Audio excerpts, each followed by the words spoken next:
Well, hello, and welcome back to another great edition of Ghost Stories Told from the South.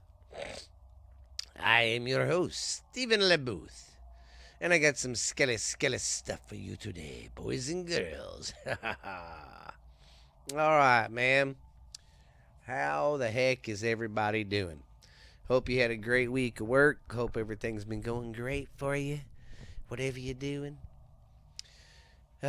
Sorry I'm late again today, but I'm here this morning to record for you guys. This is Ghost Stories Told from the South, and I'm your host, Stephen LeBooth. So yeah, man, glad y'all are here. Just want to say thank you for the support. YouTube page just keeps growing. Go check it out. Go check us out on Spotify.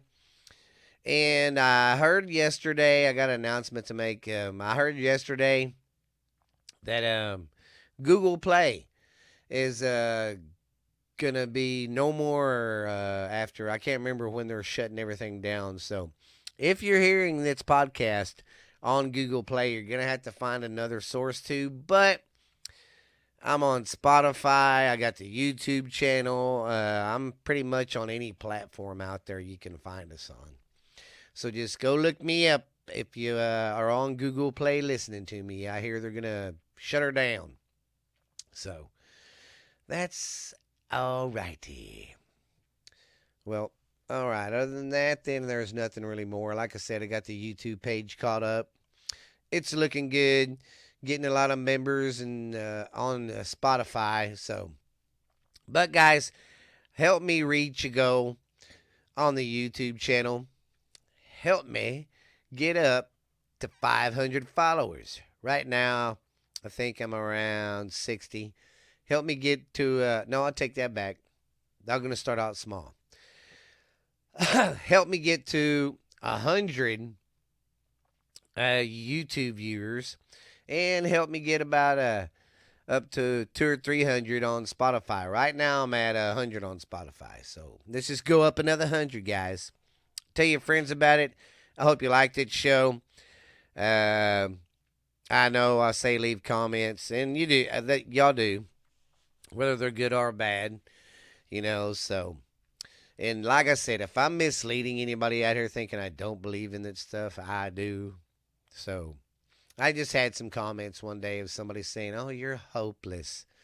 If you don't believe, then why?" And I'm like, I just don't understand why people like to go out of their way to comment negativity these days. But if you're going to put yourself out there like I am, you got to learn to take it. So, but anyways, leave some good comments for me. I hope you guys like the show. I like doing it for you guys. I would really start liking some feedback from you guys. Let me know what you're thinking about the show. Sound-wise, everything. And if there's a certain place you want me to cover, or a story you've been through, or a haunted situation you've been through, let me know. I'll talk about it on the show, guys. Getting close to doing our 400th or 200th episode, guys. And I'm pumped. Really pumped, man. So tell your friends about it. Keep letting this show grow. Want to thank you around the world for listening. Canada, Germany, Hess, I think it is, that listens to us a lot. Thank you very much. Spain, New Zealand, the UK, Ireland, Scotland, Russia. If I'm leaving anybody out, I'm sorry. But yeah, I just want to say thanks to everybody. All right, I got a good show for you today. I got 4 stories that are pretty good, pretty juicy. So yeah. All right. Well, you know the routine, guys. It's story time. So get you a nice warm blankie. Cozy up by the fire. Get you some hot coffee. All right, get you some hot cocoa, whatever you prefer. And get ready for some skiller stories. Ha ha! All right, our first story of today brings us to Nashville, Tennessee. so we can go over the Gaylord Oparhland Resort. I gotta switch my glasses real quick. I gotta put my bifocals on. Okay. Did you know the land that the hotel stands on was owned by the or Mc, Mc, Mc, McVox? There we go. McVox, a prominent Nashville family. The matriarch, Mrs. Mavock, roams the hotel dressed in an all black. That's a change. She's not a lady in white. Anyways, she's dressed in all black, giving an unsaturated 3 a.m. wake up calls. So apparently she likes to wake everybody up at 3 o'clock in the morning. In the Gayland Hotel, the Gaylord Opry Resort and Convention Center is among the 30 largest hotels in the world. The ghost of Gaylord Oparhland Resort. For a fairly new construction, this hotel sure has a lot of spirits. Quick internet search will unearth some of the many encounters guests have had, with the lady in black, as well as other specters that can quietly be identified. The overwhelming number of people running into ghosts makes the hotel a go-to for those looking to have a guaranteed paranormal experience. Now we're going to talk about the Oparhland's Lady in Black. Perhaps the most famous ghost to call the Oparhland home is the Lady in Black. She is believed to be the same woman that haunts the nearby Two Rivers mansion. Oh, crap. And I'm going to be covering that story next. According to legend, the mysterious woman is Mrs. McVock, whose family owned the land in that the hotel stands on. As it turns out, the McVocks owned 1,100 acres of land in Nashville. So it's no surprise that a large portion of the city was built on their property. As the name suggests, the apparition wears a full black Antebellum-style gown. She has been spotted throughout the hotel, in rooms, in the halls, at the top of different stairwells. This lady is everywhere. Resort employees, especially those who worked there during the 90s, have detailed their spine-chilling experiences after coming face-to-face with a long-deceased woman, and there are plenty of tales to tell. One man remembers his time at Opryland back in the day. He managed a store. Yeah, he managed a store that remained open until midnight, much later than most of the other establishments. So he kept his store open till midnight. Normally, he left around 2 a.m. after stocking and finishing up paperwork for the night. On one particular night, he locked up as he was walking out and saw the blurred image of a woman atop of the staircase. The woman was dressed in what he described as a customary during the Civil War era. Aware this was an apparition, yet wanting to remain calm, he said, "Good evening, ma'am," and she disappeared.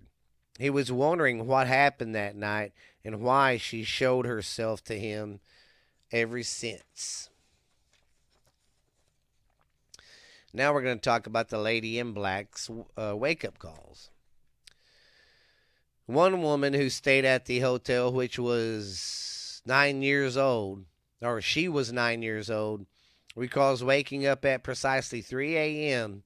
every night. She swore that upon opening her eyes, she saw the lady in black standing over her, watching her sleep. She described being scared, however, she didn't feel threatened. Others claim to have experienced something similar, waking up in the middle of the night. They remember being startled out of their slumber after hearing a woman whisper in their ears. Ooh, that's creepy. That would definitely make me crap on my pants. Especially being woke up out of your sleep like that. And the next little story we're going to talk about is From Black to Red. Another former employee hired in 1995 recounts how during orientation he was told about the lady in black and how she sometimes changed into a red getup. He said that one night he entered the elevator and found a group of people inside, visibly freaking out over something they just seen. Eventually, the group told the employee that when they went into the elevator, there was a woman inside. They nervously added that soon as the elevator doors shut, she disappeared. The employee jokingly asked, "Was she wearing red?" Imagine his surprise when the group replied, "Yes." But this antebellum era woman is not the only spectator believed to walk the halls in the afterlife there, and other far more manifestations roam the hotel. Here's a story about the other ghost. Other paranormal accounts include hearing someone run on the roof, especially from guests who are staying on the top floor. Guests have also reported feeling an unbearable weight on top of them and something breathing down on their neck while they sleep. See, F that, man. One woman in particular was so shaken up by this, she decided to wake her husband up. He, of course, dismissed the situation and blamed the spicy food that they had eaten that evening. You know, that's crazy. That's what a lot of people back in the day would blame stuff for. Oh, it's the spicy food I ate. Yeah, yeah. On a playful note, the ghosts they call their Oparhland Resort home. On a playful note, the ghosts that call the Opryland home are often to blame for anything that goes wrong during daily operations. If your beer is warm, it's likely because Miss McGawfock unplugged the cooler. Ah, a little prankster. The Opryland Resort was built as a response to the demand for the luxury accommodations in Nashville. Since the 1920s, the radio broadcast known as the Grand Ole Opry had been making country music famous, and every singer and songwriter of the genre wanted to be a part of it. Given the show's success, developers dreamed up a place for country music fans and other families to let their hair down. And what better place to do that than a theme park? They go to work in the 70s. Opryland USA opened its gates right next to the Grand Ole Opry House. The theme park and the radio show was an attraction that attracted tourists from all over the country to the city. So the next obvious step was to build a hotel for them to stay in. And thus, in 1977, the Opryland Resort was born. Throughout the years, the hotel has undergone significant expansions and renovations, even refurbishing itself as the Gaylord Oparhland Resort and Convention Center. Today, vast resort features convention centers and water park and ballrooms or an indoor river, in an antebellum style mansion restaurant, and much more. Excuse me. The hotel suffered significant water damage in May of 2010 after water from the nearby Cumberland River rose and flooded the building. Guests were evacuated with some, parts of the hotel buried under 10 feet of water. After extensive renovations, the hotel reopened later the same year. So if you're ever around Nashville and you want to go check that place out, go check it for old Steve. Tell me how it is.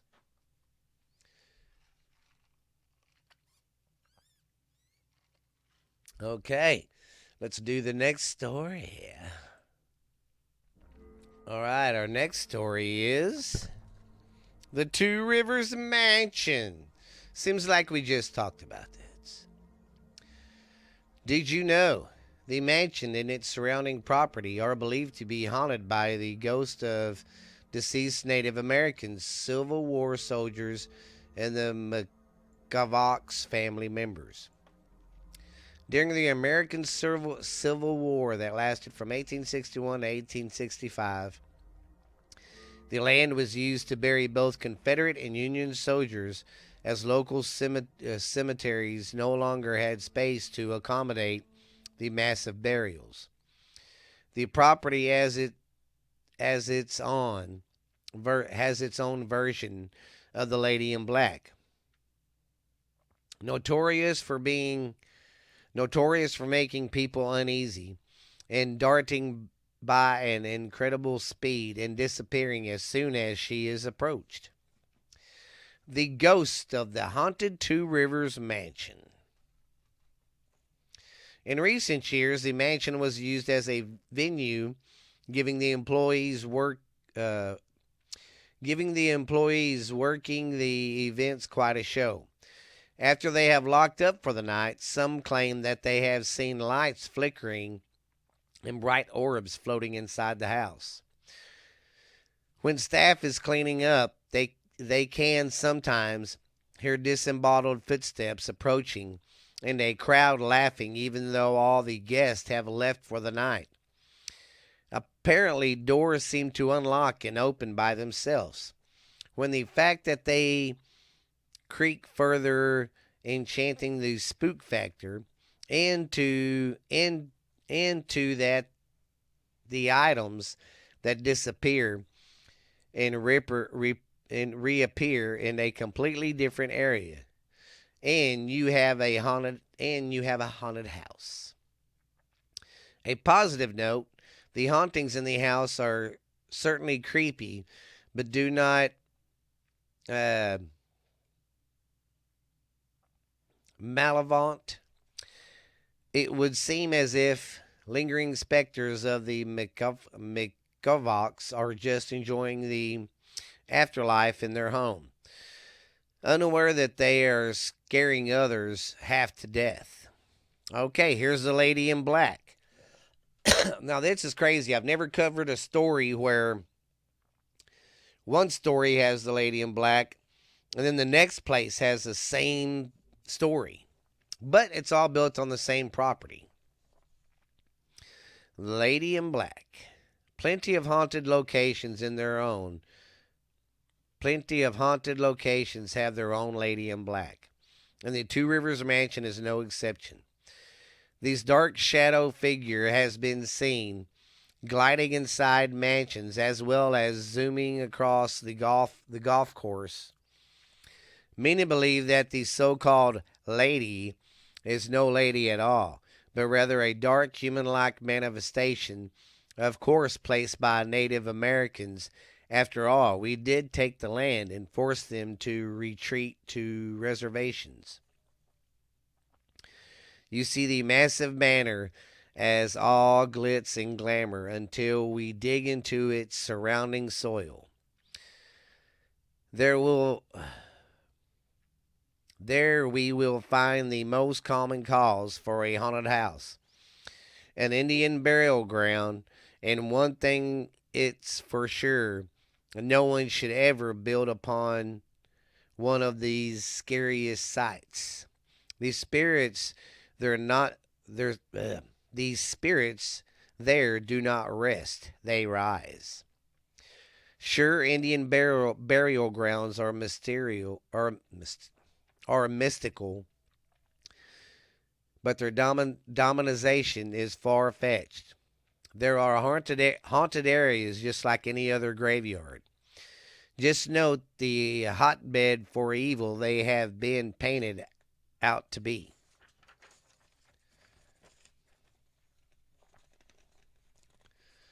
Aside from aside from being a land occupied by the natives during the American Civil War, the lack of space in existing cemeteries forced both sides to find their own places to bury the casualties.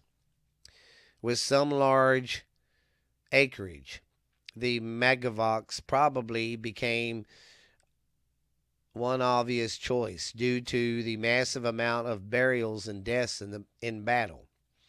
Some believe that the Lady in Black is not just one person, but instead multiple deceased soldiers manifesting as a pain-stricken soul, hence the color. What is most likely, however, is the Lady in Black is simply the first owner, Miss Megavock, unaware that she is dead.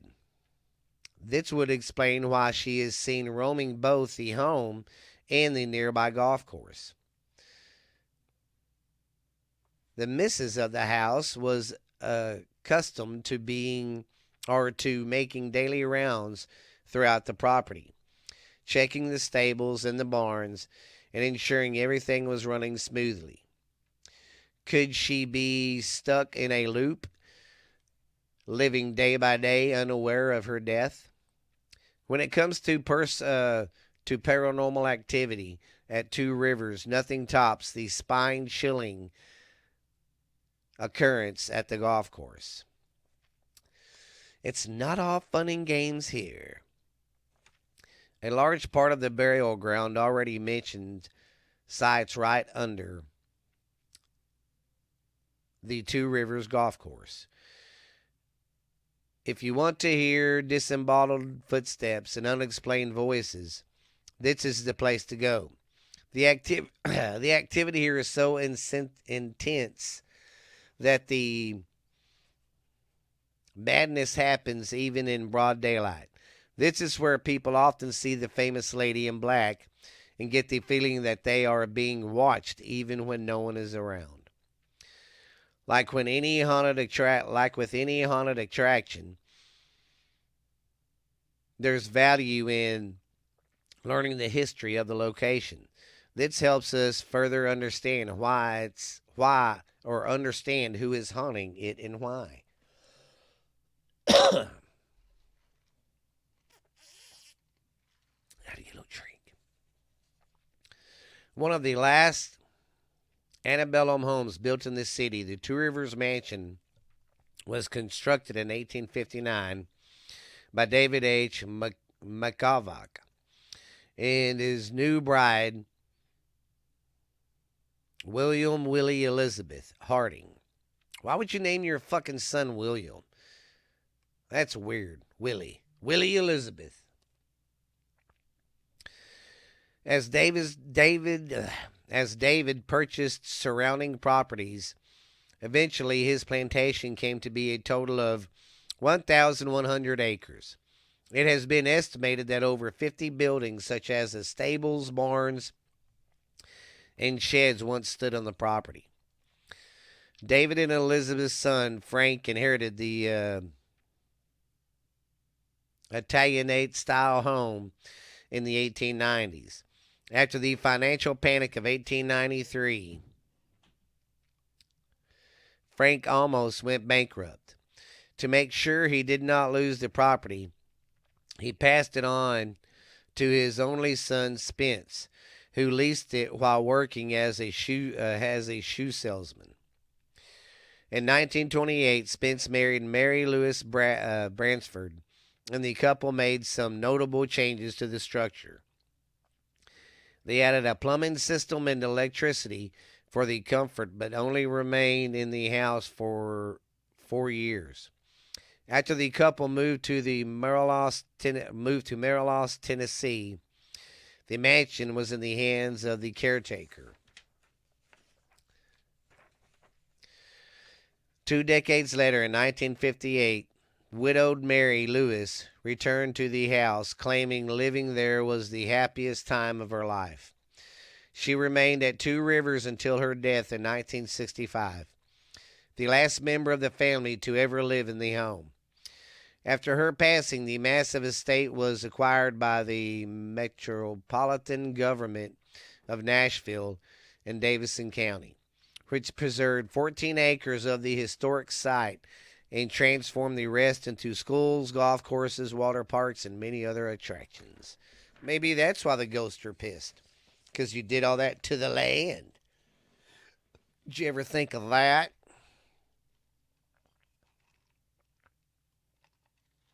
All right, guys. Let's get ready for our next story. All right, our next story is the Pregram County Cemetery. You are unable to visit the cemetery today. However, you can visit where it was once located. You can visit this in a little different way through a poltergeist.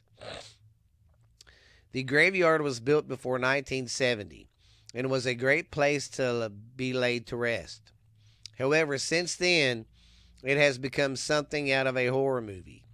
You can find this land at the end of Walk Up Road. The road is located in Pregram, which is very close to Tennessee. They were practically joined together.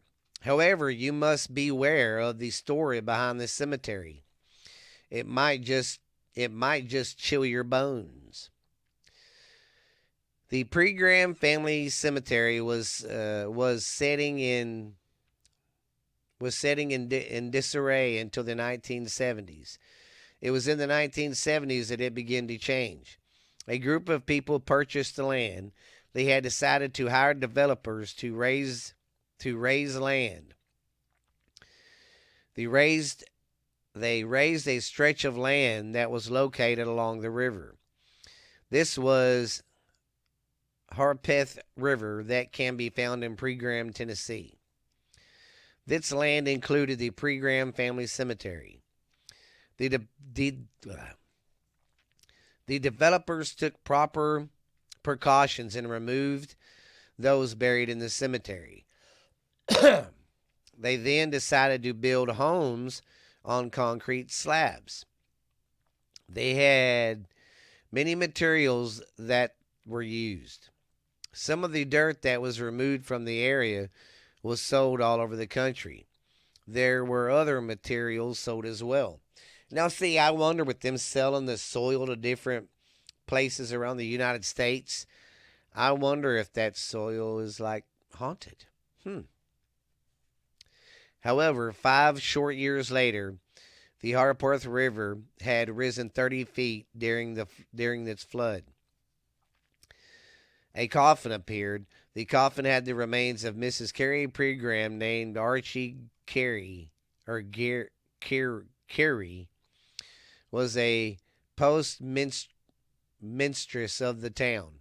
In fact, she was the first postmistress of the town. It was assumed that she was buried. However, was she the only one who was not properly removed? So, just like any other big companies come in and buy property, and if there's a cemetery on it, they're lazy. They just move the tombstones and don't move the fucking bodies.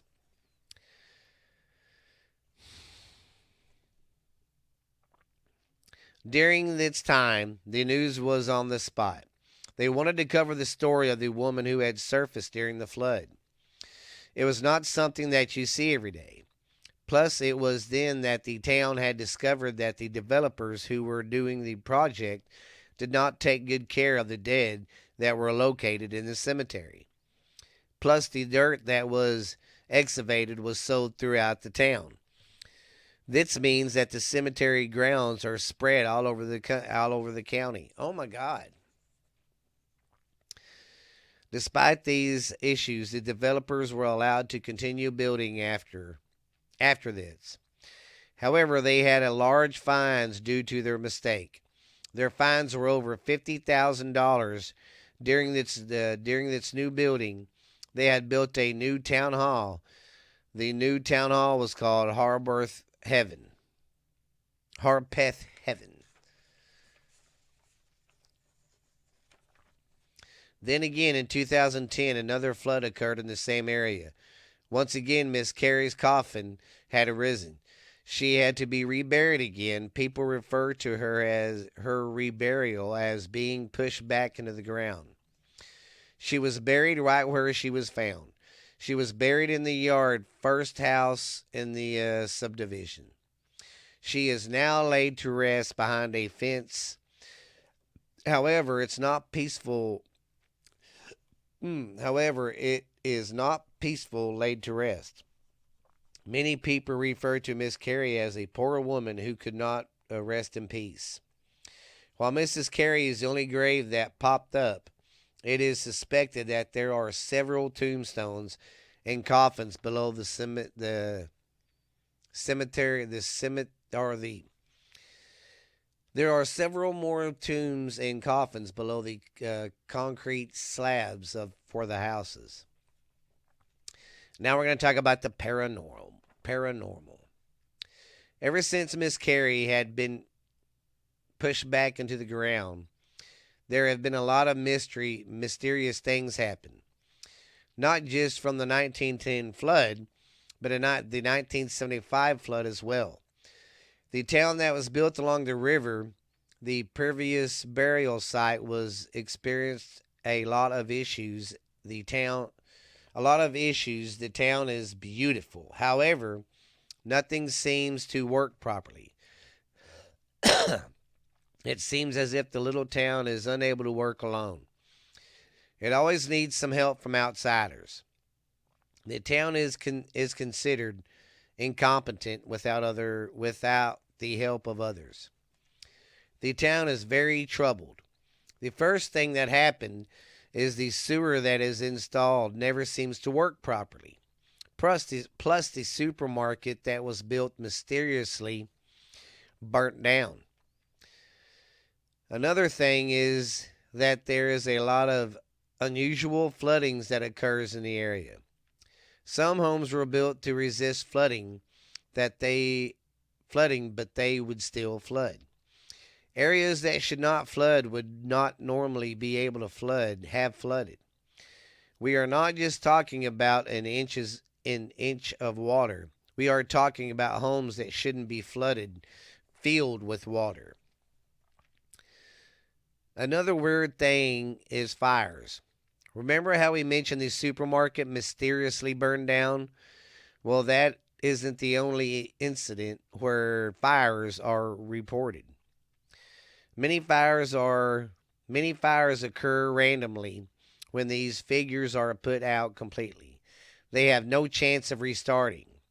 The coals are cold and the fires are out. However, in this area, fires seem to reignite. It is something that can be explained, or that cannot be explained.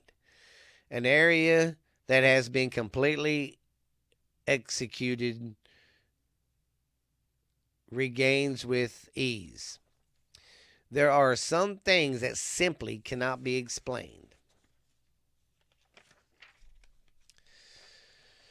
Okay, here's some first-hand stories. People who have visited the area have something to say. One person that is very eerie going to this area. It is a weird feeling when you're in the county. People believe that the whole county is haunted due to the issues of the soil all over. The soil of the cemetery was sold to be used in most of the county That is why it's believed to be haunted. Another person's estate that is there is some evil in the area. In another person, another person's estate that there is some evil in the area.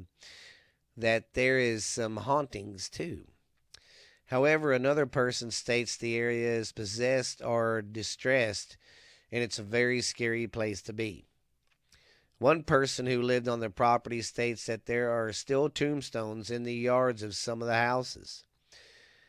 From the years that the man lived there from 1980 until 1988, Carrie's health Carrie's Carrie Heath's headstone was in his yard. It was never removed. Another person who lived there stated that several tombstones were found along the river, and there were also weird things happening inside their homes. One of the weird things that happened was when a couple was laying in bed for the night reading, they had their bedroom door closed, and there was a voice on the other side. The voice said, "Well, you believe you got it bad?" This couple both heard the voice in the sentence. They stated it sounded like someone who was in their 30s, and it was a man. After this, the couple searched all the rooms, all electronics, and everything they could. Nothing was on, and all the locks in the home were locked.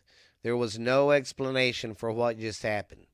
The same voice often says hello when the couple walks up to the stairs now as well.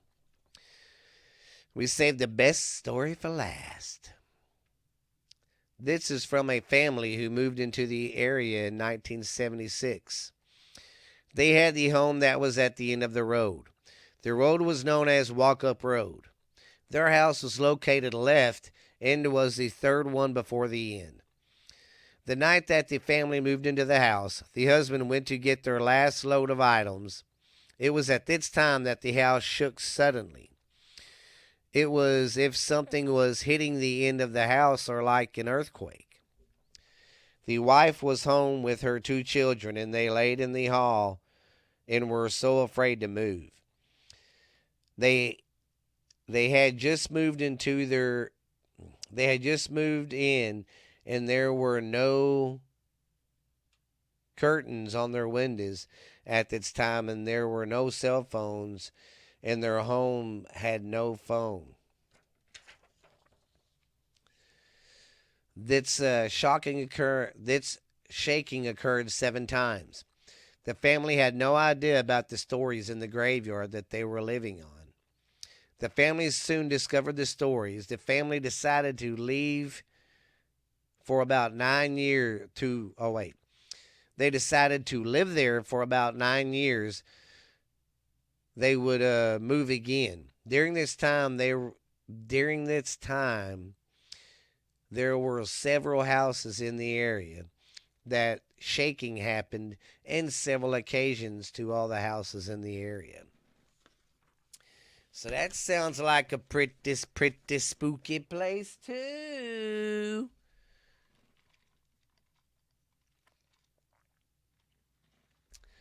Okay, our next story. Our next and last story is the Emily Morgan House in San Antonio. The first skyscraper west of the Mississippi awaits you along with some spiritual guests. Tour the Emily Morgan Hotel and explore haunted San Antonio. The Family Morgan Hotel in San Antonio had its grand opening in 1984. But the building has a history stretching back for more than a century, and it's not a rosy past. When you stay in this hotel, you might encounter a few unexpected guests. The Bloody Grounds. The ground beneath the hotel is soaked with Texas' bloody history. The long barracks of the Alamo occupied the exit location of the Emily Morgan. Hundreds of soldiers perished right below the comfortable beds of visitors. Some of the fallen consider this a mockery and make it their final duty to terrify anyone rash enough to disrespect the dead. Spanish curses echo through the halls, and cold showers wake up guests late into the night.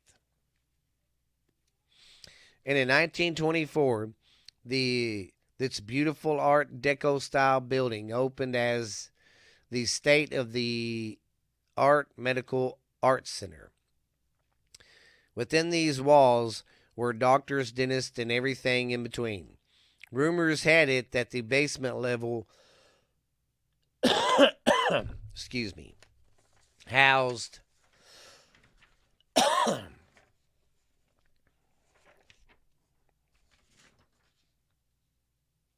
housed those suffering from physical conditions. They were locked away far from the eyes of the public. Well, back then it was sad. If people had a problem, they would ship them to these places because they were like ashamed of them. So if they was different in any way, they got shamed upon. The Medical Arts Building also housed a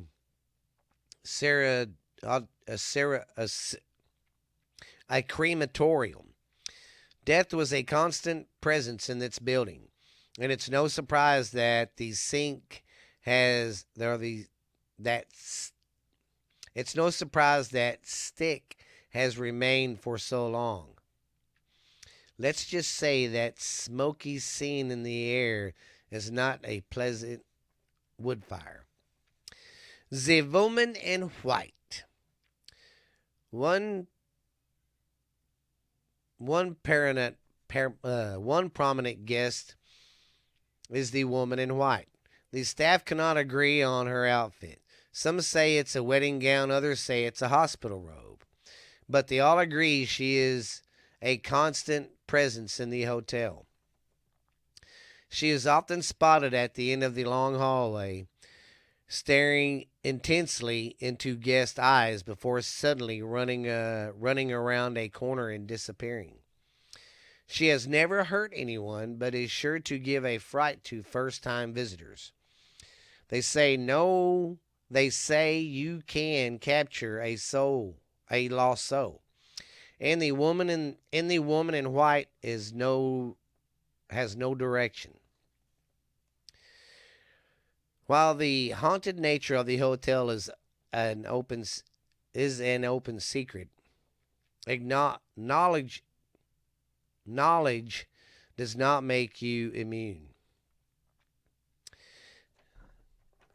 If you want to scare yourself, set the alarm for 3 a.m. and head up to the 14th floor as quietly and as slow as you can. Tiptoe to the end of the hallway, keep your eyes open, and make sure to watch your back. However, or whatever you encounter may want to greet you. So, if anyone's down there in San Antonio, let me know if y'all ever been there or anything. Well, guys, that's our show for today. I hope you enjoyed it. Hope you didn't get too scared. Just want to say thanks again for everybody who always listens. Thank you to my followers, my loyal people. Sorry for that burp. And just want to say thanks. And tonight, I'm really going to try to do a live podcast. Just kind of talk to my fans a little bit on the Ghost Stories YouTube page. So, if you're not busy tonight, I'll send an alert out on my Facebook page, Ghost Stories Told from the South. Go check that out, and I'll let y'all know. But tonight, it should be around 9-ish. 9 or 10 the latest. So, I would like to interact with you guys more and stuff like that. And like I said, if you want to leave a comment, go ahead, guys. Give me some 5-star reviews. If you want to leave something negative, go ahead. I don't care. If you want to leave something good, hey, thank you. But until next time, guys, until next week, till next story time, it's been great. It's been fun. But we will see you later, and y'all have a great week. Don't be too scared now. See ya.